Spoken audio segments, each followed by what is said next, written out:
Hello everyone, this is Foodie Boy. This time it will be a series that introduces the popular high-end sushi on this channel. Miraculously, I was able to visit the famous Nyan Bashikakegaracho Sugita. For those who don't know, I will briefly explain how amazing the shop is. This is a great restaurant ranked #1 in Japan, not only in the sushi restaurant ranking but also in all restaurant genres on Tablog. It was very difficult to make a reservation though, and after about 2 years of trying, I was finally able to get it. It is especially difficult for first-timers to actually get a reservation, but there are some secrets that make it easier. I will tell you about them at the end of the video, so if you are interested, please watch until the end. You may wonder if it's worth going through that hassle to make a reservation. All in all, I can tell you it's worth it after having gone there myself. It's not just somewhere you want to go once, rather, you won't want to stop coming. I will tell you why. Also, what is amazing about Mr. Sugita, and 3 peculiarities. Number 1, the ultimate subtraction. What is meant by subtraction? In general terms, it means that edamame preparation is applied to the ingredients to bring out their maximum flavor. For example, it is tightened with salt or vinegar, laid down, or boiled. By doing this, the extra moisture that causes the fishy smell is subdued, and by letting it rest, their good flavor is highlighted. This depends on the material, but there was no smell at all, probably because of the effectiveness of this method. Oddly enough, at other high-end sushi restaurants, when I put on a mask after eating, I sometimes perceive a fishy smell, but this time, there was no unpleasant smell whatsoever, and it actually smelled good. Number 2, just the right portion. As you can see, each piece of sushi is large. First of all, the size of the rice is large, and the toppings are also large to wrap it up. They are about as big as the ones used at Surahachi Shimbashi, which I introduced in a previous video. It is said that sushi in the Edo period was originally about the size of a rice ball and was very large. It's nice to be able to feel the traditional edamame style without going that far, since the preparation is solid, so there is not a single ingredient that leaves you a heavy taste even if you stuff your mouth full, or that you are worried about small bones. Number 3, harmonization of a perfect balance. Subtraction in perfect portion may be present at other Michelin-starred sushi restaurants, but I think this harmony is the most amazing feature of Mr. Sugita. To explain it in an easy-to-understand way, for example, if one of the tastes, such as umami, sourness, saltiness, and sweetness, stands out and the other tastes are not difficult to perceive, then the balance is good. In addition to bringing out the umami unique to the ingredients, if the texture and harmony are good, you won't get tired of eating the same taste over and over again. No matter how much I keep talking about this, maybe it would be better to write a food report on what specifically came out and how delicious it was. So, from now on, I will talk about all the menus that I ate that day at Sugita-san. First, this one is called Mizuku. This is known as silk Mizuku, as it is thin and smooth as silk. It doesn't have an excessively crunchy texture, and it has a pleasant taste and a texture ideal for its thickness. Also, it's not too salty and has a moderately sour taste, which makes for a refined flavor, so you may find yourself eating it smoothly in one bite. The ginger on top is also refreshing, which makes it perfect as a warm-up before a full-course meal. Let's start from the side dishes. This is Aichi's Miragai. It is salted, so is sweet without any smell or sliminess. Also, the texture is thick, but it is crispy and has a good feeling to it when biting. I felt like putting on some wasabi. It's light texture and got a super refreshing aroma similar to soil. And it's not spicy at all. A wasabi befitting of a side dish snack. Next is marbled sole. I was told it was just caught this morning. No matter if it really was this morning or not, it is salted and not too moist or too fresh to be crunchy. It has a springy texture and a taste as transparent as it looks. However, as you continue to eat this, the umami comes out firmly. Next is Kesanuma's pickled bonito. It's thick and plump as you can see. The combination of the refreshing sourness of the red meat and the umami of the fat with the orderly done slices and skin side of the fish is the best. Also, even though it had a sour taste, it had a mellow taste with no trace of iron taste. Not only can you enjoy the goodness of both the lean meat and the fat in one bite, but the meat is so thick that you can fill your mouth with it. It's outstanding how just a single slice got the perfect portion. It's so filling and has a strong flavor that goes well with the punchy condiments on top. At first glance, the condiment here looks like green onion ginger, though they are actually chives, a wild vegetable that tastes similar to green onions, but it's got a slightly sharper taste and a stronger smell.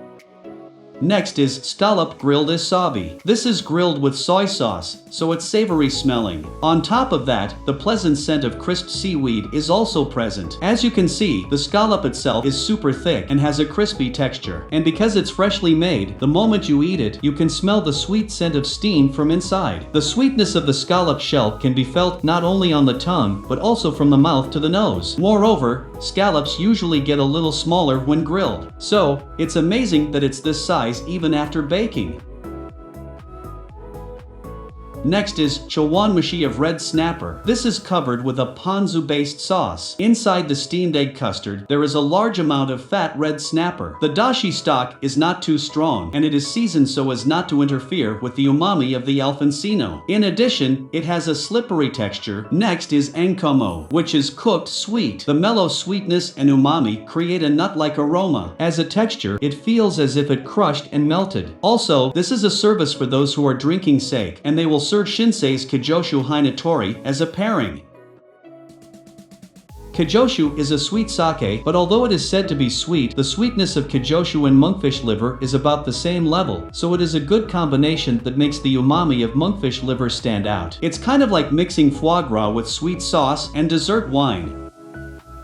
Next is firefly squid pickled in miso. As you can see, it is big and plump. I don't think I've ever seen a firefly squid this big. In addition, the eyes, beak, cartilage, and other hard parts have been removed, making it easy to eat.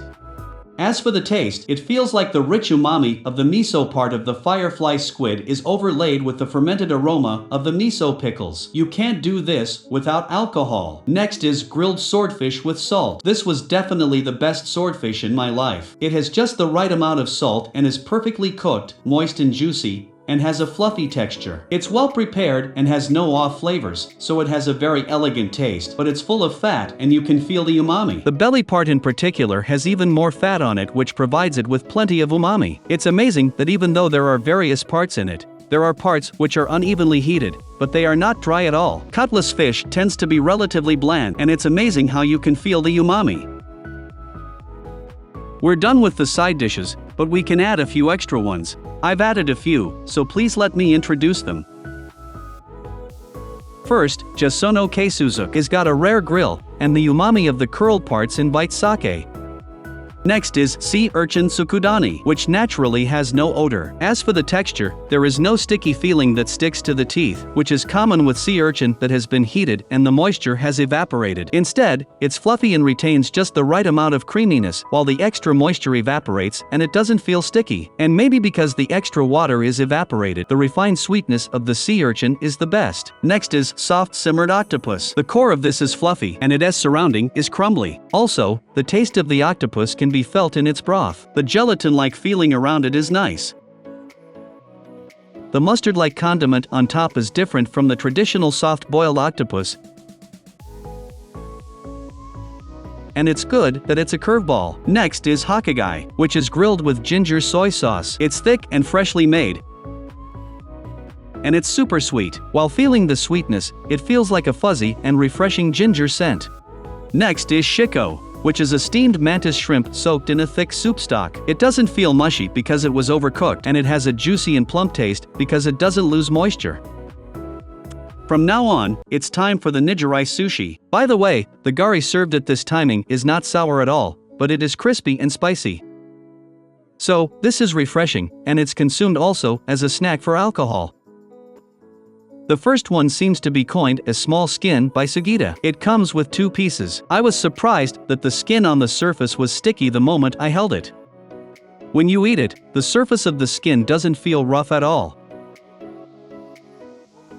It perfectly blends with the airy sushi rice. The sourness is modest and there is no feeling like pursing your mouth. Instead, saltiness feels stronger, and it's an irresistible taste for sake lovers. It was a big nigiri with 2 pieces of small skin attached, so it was an excellent dish that I could feel the taste of the small skin firmly. Next is isaki. This one got a lot of fat, but its taste isn't heavy. I could feel the mellow and sour scent of the red vinegar of the sushi rice more than before. Perhaps because the umami of the fat is amazing, there is also a lingering impression that the deliciousness still remains in the mouth even after drinking sake after eating. Next is hanera. This is given a kelp finishing. The texture of the core part remains, but you can feel the stickiness on the surface. The real umami is strong in the first place, and the umami of kombu is added to it. The kombu is not too strong, and the amount of tightening is just right to create a good harmony. Next is masyonosuk, which you might not be able to tell just by looking at it, but it's very thick and big cut. It's full of fat. That's why it has a rich umami flavor, but it also has a sense of unity with the rice, so the toppings don't stand out too much. It's amazing taste the sushi rice with it perfectly combined. Next is kasugo, which is wrapped in kelp. Normally, kasuga is tightened with vinegar, so it is unusual to tighten it with kelp instead. Personally, I thought this kelp tightening was better. The casco is also thick, but it has a fluffy texture and is not too sticky. Seasoned with lemon and salt, it has a refreshing taste at first, and then the gorgeous umami of the bonito and the umami of the kombu seaweed. It may have been the most delicious kasugo in my life. Next is akami no zuke. Today is tuna from Funkawan in Hokkaido. The harmony of this red meat was amazing, and I felt the tuna's sourness, umami, wasabi, rice, red vinegar for rice, saltiness, and all these flavors and aromas intermingled in a complex way. I think the balance of everything is too good, otherwise this wouldn't be possible. It's a piece with perfect consistency. Next is the medium fatty tuna, which has a vivid flavor of fat. The texture is fluffy and melts, and you can feel the vivid flavor of the fat. The overly strong umami is packed into this large nijori sushi, so the lingering aftertaste continues. Next is horse mackerel. This is a piece composed only of a half part. This horse mackerel is too sweet to be compared to normal horse mackerel, but the marriage with rice is also good. This was probably the best horse mackerel in my life. The surface is glossy and has a plump texture, so it's probably quite fresh. It's a nunaged, always fresh piece, but the reason it's so flavorful is probably because it's made with high-quality ingredients. In addition, it seems that a condiment such as green onion ginger is put in between, and as the refreshing and punchy accent progresses, it will be fragrant. In addition, it seems that a condiment such as green onion ginger is put in between, and as the refreshing and punchy accent comes through, it becomes fragrant. Next is kamochi eureka. This one is half raw. Cooked spear squid eggs become mushy, so it seems that they are very particular about the heating, being conscious of the marriage with rice. So, it seems that they are aiming for an exquisite temperature range that will be barely half cooked. When you actually eat it, the half-raw, thick, creamy egg overflows from the gap between the squid and the sushi rice. And the squid meat is also soft, so it mixes with the sushi rice in an instant. The combination of not too sweet stuffing and refreshing sadachi is also good. Next is koruma ebi. It's also half raw. The melty texture of the raw shrimp and the tenderness of the heated shrimp are mixed together. In addition to the sweetness of the meat, there is also a mellow flavor of shrimp due to the shrimp miso in between. The pure sweetness of the oiled tiger prawns is a good nijori style, but the uniqueness of Sugita is that it has an exquisite twist that you can't eat anywhere else. Next is Hokkaido's ezobathan sea urchin. Naturally, it doesn't have any odor, it doesn't even have a beachy scent, and it has only a rich sweetness. And maybe cheese? It felt like the sweetness and umami were richly clinging to it. I don't think you can eat sea urchin with such high quality. I was already very satisfied, but I didn't know when I would be able to go next time, so I got a little carried away and asked for more. First of all, areika. It has a thick and rich sweetness. As you can see, there are so many light scorings that it tastes like it will melt away. Compared to that, the texture is out of the ordinary. When it comes to squid, many people think of it as crunchy. In addition, it is seasoned with salt and sadachi, so you can enjoy the gradual change in taste, such as a refreshing taste, followed by a rich sweetness that melts away. Next is bonito harass. It's the big fatty part of skirt steak. The brownish surface is not because it is heated, but because it is a film of fat. As you can see, the scoring is amazing. This time, I think it's probably not because of the texture, but because the soy sauce doesn't get on well, like the fat repels the water if you don't make a cut in it. The fat has already melted from the gaps between the cuts, and the moment you put it in your mouth, the fat will run through your mouth with a mellow acidity when you bite into it with a creamy texture. This is already beyond the level of bonito. Next is odoro. The fat was also melted on the surface, and it was even more creamy. And a large amount of fat with a rich umami flavor overflowed in my mouth. A large amount of fat that has become a super rich umami juice is immediately mixed with a large amount of sushi rice for the best taste. Next is Karatsu red sea urchin. You can enjoy the difference from the Baffin sea urchin from earlier. The sweetness is a little less sweet than before, and instead it feels like the umami has increased. Sometimes in a high-end sushi restaurant, the sea urchin shells are mixed in, giving it a crunchy texture.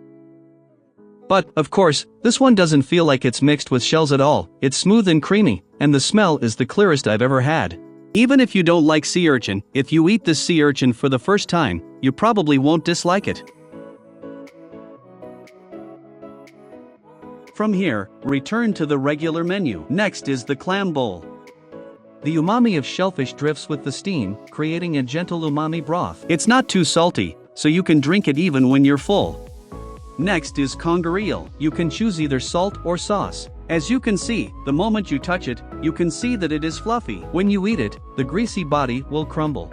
Conger eel has a lot of fat on it, so it tends to be a little over the top, but the sadachi skin, the sourness of the sushi rice, and the saltiness of the rice balance the fat in a refreshing way. If I have a chance to go next time, I would like to try the sauce as well. By the way, if you have enough money and stomach, you can order both salt and sauce. Finally, ball. This is too big. Isn't there a piece of castella? It's big, but the sweetness is modest and the taste is elegant, so it's never too heavy. Also, the texture is fluffy and moist, like a sponge cake, so it's easy to eat. The above was all the menus that came out in Sugita. If you don't add anything, there are 8 mizuku and side dishes. There are 12 sushi rolls, balls, and bowls for a total of 23 items, all for 33,000 yen. This time, we added 3 side dishes, 4 rolls of nijirai, and about 3 cups of sake for about 55,000 yen. Just hearing this, you may think that the price range is something out of a wild dream. And it is expensive for one meal, but if you think about it, it is said that it is rated as the best sushi restaurant in Japan. In other words, it would not be an exaggeration to say that it is the best sushi restaurant in the world. If you go to such a store and find a lot of things that you might feel are the best in your life, the price is reasonable. Rather, if you look overseas, it has received such a high reputation, and it seems that it is relatively cheap for a store with rarity. If you want to make a reservation before the influx of international tourists makes it even harder to get a reservation, why not try making a reservation now? By the way, as a secret trick that makes it easier to make a reservation, it seems that reservations for private rooms are accepted over the phone 1 week in advance, and it seems that it is easier to make a reservation this way. Another method for new users is to wait for the cancellation of omakase and do your best to get one. In fact, I took a seat in a private room on the waiting list. Basically, new customers cannot eat at the counter seats, so they have to sit in a private room. The competition here is high.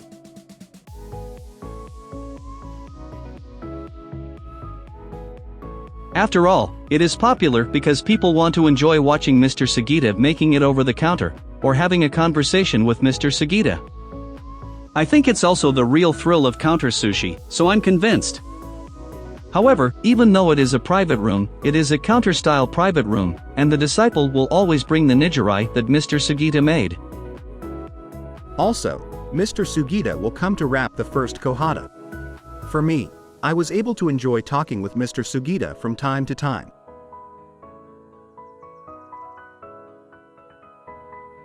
So, if you're not going alone, but are going with a good friend, I think you'll be able to enjoy a private room. It doesn't change the taste. It looks delicious. I want to go. If you think so, please rate it highly. If you would like to see more videos like this in the future, or if you would like to support the activities of this channel, please subscribe to the channel. If you have already subscribed to the channel, please share this channel and support us. See you soon.